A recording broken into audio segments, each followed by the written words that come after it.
नमस्कार। रेणुका रानी सिंह महादेव चैनल में आप सभी का हार्दिक अभिनंदन एवं स्वागत है। आज मैं स्वामी रसराज की कहानी लेकर उपस्थित हुई हूँ। हुगली नदी के किनारे एक संत रहते थे। उनका नाम था स्वामी रसराज। कहते हैं कि उन्हें भगवान की लीलाओं में विशेष रस आता था, इसीलिए लोग उन्हें स्वामी रसराज कहा करते थे। उन्हें बचपन से ही भगवान के प्रति विशेष अनुराग था। विरक्त व बैरागी प्रकृति के होने के कारण युवावस्था में ही गृह त्याग कर वे हुगली नदी के किनारे एक कुटिया में रहते हुए भगवान का ध्यान, भजन, नाम स्मरण, शास्त्रों का स्वाध्याय आदि किया करते थे। एक बार एक संत मंडली के साथ वे वृंदावन की यात्रा पर निकले। चूँकि वर्षों की तप साधना के कारण उनका चित्त पवित्र और शुद्ध हो चुका था, इसीलिए वृंदावन धाम पहुँचते ही आनंदातिरेक में उनके रोम रोम पुलकित हो उठे। उन्हें ऐसा महसूस होने लगा कि वृंदावन के कण कण में भगवान श्री कृष्ण का वास है। उन्हें लगने लगा कि संपूर्ण वृंदावन धाम उनका भौतिक शरीर है। उन्हें भगवान श्री कृष्ण की रासलीला का स्मरण हो आया। उन्होंने श्रीमद्भागवत महापुराण के 10वें स्कंद के 5वें अध्याय में रसेश्वर भगवान श्री कृष्ण की रासलीला का मनोहारी दर्शन किया था। उन्हें भगवान की लीला माधुरी की सरस अनुभूति होने लगी। वे वृंदावन की गलियों से गुजरते हुए अपने मन की आँखों से यह भी देखते जाते कि कभी वृंदावन की उन्हीं गलियों से मेरे श्याम सुंदर भी गुजरे होंगे। वे वृंदावन में जहाँ भी जाते भगवान की लीलाओं से जुड़े स्थान को साष्टांग नमन करते और आनंदित होते। वृंदावन में रहते हुए एक दिन वे संत मंडली द्वारा आयोजित रासलीला देखने पहुँचे। रासलीला प्रारंभ हुई। अचानक रासलीला में पूर्णिमा की रात का वह दृश्य आया जिसमें भगवान कृष्ण का गोपियों संग रास प्रारंभ हुआ था। स्वयं भगवान शिव भी वेश बदलकर भगवान श्री कृष्ण की उस मधुर रासलीला का आनंद लेते दिख रहे थे। स्वामी रसराज के लिए तो यह रासलीला कोई नाटक नहीं बल्कि वह रासलीला थी जिसमें भगवान श्याम सुंदर रासलीला कर रहे थे। यह दृश्य देखकर उनके अंदर प्रभु प्रेम की प्रबल भावनाएं उमड़ने घुमड़ने लगी। उनके हृदय आकाश में भगवान के प्रति उनका प्रेम मेघ बनकर बरसने को व्याकुल होने लगा। भावातिरेक में, प्रेमातिरेक में उनके रोम रोम पुलकित हो उठे। भगवान के प्रति उनका प्रेम उनके नेत्रों से आंसू बनकर बरसने लगा। उनका शरीर उनके वश में नहीं रहा। आत्मा रूपी गोपियों का परमात्मा रूपी श्याम सुंदर के साथ मधुर नृत्य देखकर उनका मन विभोर हो उठा। श्याम सुंदर के साथ मधुर रास करने को उनका मन व्याकुल हो उठा। भगवान के दिव्य दर्शन को उनकी आत्मा व्याकुल हो उठी।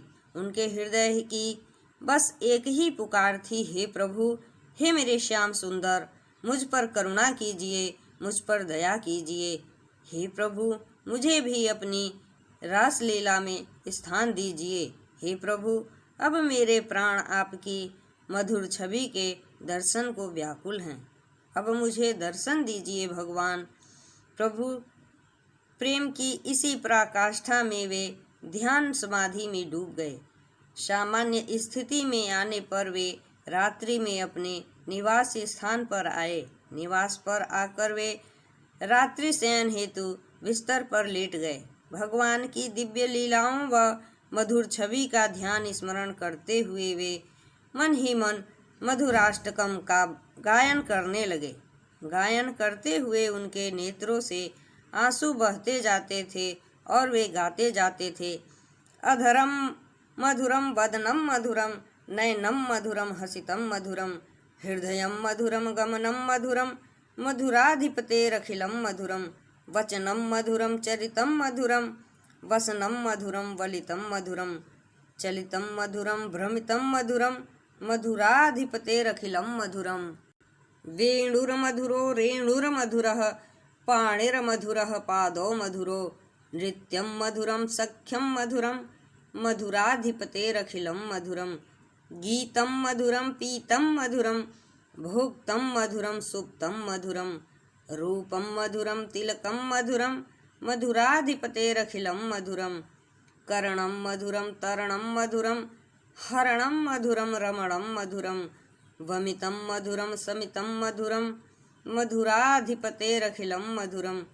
गुंजा मधुरा माला मधुरा यमुना मधुरा वीची मधुरा सलिलं मधुरं कमलं मधुरं मधुराधिपतेरखिलं मधुरं। गोपी मधुरा लीला मधुरा युक्तं मधुरं मुक्तं मधुरं दृष्टं मधुरं शिष्टं मधुरं मधुराधिपतेरखिलं मधुरं। गोपा मधुरा गावो मधुरा यष्टिर्मधुरा सृष्टिर्मधुरा दलितं मधुरं फलितं मधुरं मधुराधिपतेरखिलं मधुरं। अर्थात हे कृष्ण, आपके होठ मधुर हैं, आपका मुख मधुर है, आपकी आंखें मधुर हैं, आपकी मुस्कान मधुर है, आपका हृदय मधुर है, आपकी चाल मधुर है। मधुरता के इस हे श्री कृष्ण, आपका सब कुछ मधुर है। आपका बोलना मधुर है, आपका चरित्र मधुर है, आपके वस्त्र मधुर हैं, आपका चलना मधुर है, आपका घूमना मधुर है। मधुरता के इस हे श्री कृष्ण, आपका सब कुछ मधुर है।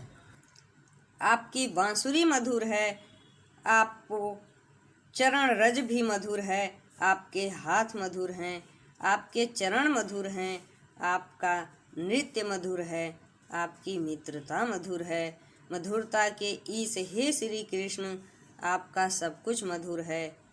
आपके गीत मधुर हैं, आपका पीना मधुर है, आपका खाना मधुर है, आपका सोना मधुर है, आपका रूप मधुर है, आपका टीका मधुर है। मधुरता के इस हे श्री कृष्ण, आपका सब कुछ मधुर है।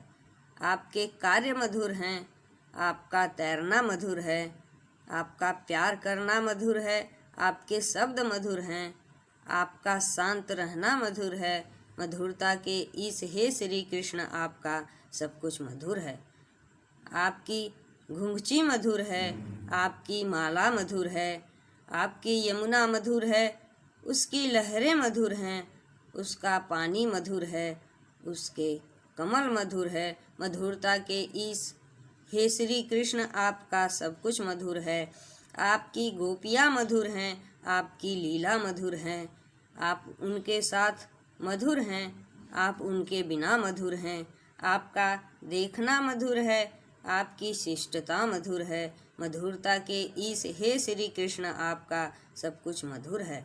आपके गोप मधुर हैं, आपकी गायें मधुर हैं, आपकी छड़ी मधुर हैं, आपकी सृष्टि मधुर है, आपका विनाश करना मधुर है, आपका वर देना मधुर है।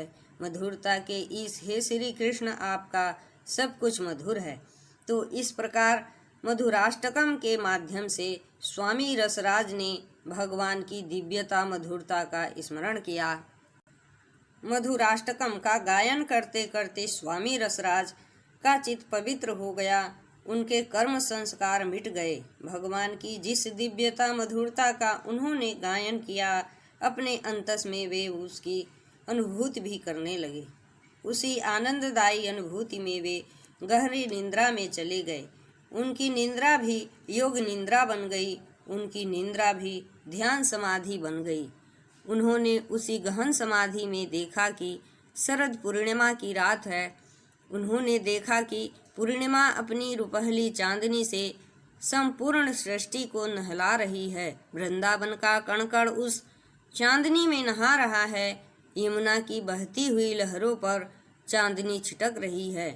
उधर विरह व्यथा से व्याकुल गोपियों को आनंद रस से सराबोर करने के लिए भगवान श्याम सुंदर निष्पाप बालक बन प्रकट हो गए हैं। उन्होंने अनुभव किया कि बालक रूपी भगवान उत्सुक होकर अपनी छाया को पकड़ने के लिए दौड़ रहे हैं। बालक रूपी भगवान श्याम सुंदर गोपियों से मिलने के लिए वृंदावन में यमुना तट पर बंसी बजा रहे हैं।